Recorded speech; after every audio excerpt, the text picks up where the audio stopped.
A short time ago, I was joined by campaigner and Australian of the Year, Rosie Batty. Rosie Batty, thank you very much for coming in. Thank you, Lee. You've worked so hard, and I know that it's not always easy to get out there as publicly as you have done.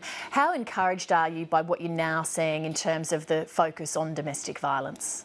Look, I think it's really, really encouraging. I think, it's a real moment in time that I think a lot of us will really remember significantly, because many thousands of people have worked in this family violence sector for decades, waiting to hear this kind of message and starting to see some investment. And although there is still a long way to go and still lots more to do, and we can't take our foot off the pedal, it is a really encouraging sign. Prime Minister Turnbull said today that we need to make domestic violence un-Australian. How do you think we go about doing that? Well, I think he's starting. When we see our leaders and powerful people within our country really talking the talk and walking the walk, I think that really starts to send very clear messages for all people, and men particularly, starting to really get behind this issue, really understand that their language and the way that they speak and the way that they act means everything. And respecting women, as obvious as it should sound, is really a long way from being the reality in lots of instances. What role do you think that fathers have to play in this in terms of the way that they help raise their sons?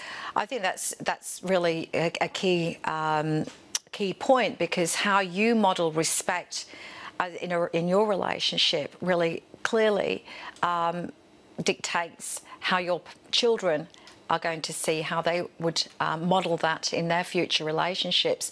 So for dads to respect their partners, in whatever capacity, their chosen profession or full-time house care, full-time mum, whatever it is that they respect and regard them as equals, and that's really where young men get their cues from.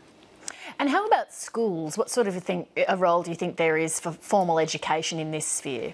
Look, I think it's imperative. I think it's certainly a lot of responsibility onto schools. They already have a huge curriculum, and there's a lot of expectation for our schools and the teachers and the principals and the school communities. But it is incredibly important, because this is where, again, children have an opportunity to learn, and they do, and this is their first stepping stone into independence. So it's really important from the age of 3 upwards, where they start kinder, they go to prep, they go through school, that we have a really important part to play in modelling respectful relationships as a whole of school community approach. A lot of the package announced today focuses on helping women who are in or who are attempting to leave violent situations. How about, though, the root causes of the problem? Is enough being done to address that? Look, this is more complex, and certainly I think it's a really great demonstration that we understand that some women don't want to go to a refuge. It's not the right choice for them, and that we should respect that a woman wanting to remain at home but to be able to live more safely is really important, because up until now we've placed the onus of safety onto the victim's shoulders. We really need to support them in their choices. Some women will not be able to live safely and will have to escape, but this is starting to respect that it is a huge barrier for women leaving when they are faced with possible homelessness and poverty.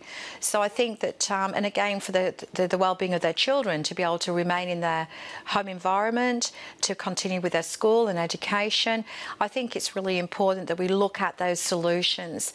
The long-term prevention and changing of attitudes, and we really, really seriously need to address perpetrator accountability. There is a lot more to do, but this is a strong signal to say we are taking your safety seriously. We are stepping in and providing resources and expertise and help, and acknowledging that you shouldn't be alone and we should be working to protect you and ensure that you can live safely. We know that in Australia this year, 63 women have died in domestic violence situations this year alone. Why is there such a problem in Australia? I mean, is Australia something unique in the world, or is this a problem everywhere? That's a really good question. I do not know the statistics. I can well imagine that this is a problem that's a global problem. I think that it's an issue, but I do believe that other areas in the UK and America, elsewhere, New Zealand, are doing more, have done more initially. I think that we are learning from other areas of the world that are having good success or improved success in certain areas. So I think, you know, we can learn and build on what is already being done overseas. We need to get cracking. We need to stop, you know, research is really important, but now it's time for action. We need to see these statistics turn around. The tsunami of people, of women leaving, has not even begun. We will see a huge increase, and you know, the statistics could even get worse before they get better. We have to be ready, and we have to have our systems and processes and our frontline services adequately funded so that we can you know, really support victims to safety. Rosie Batty, thank you very much for your hard work in bringing attention to this issue, and thank you for making time to speak to us tonight. Lee, thank you. I appreciate it.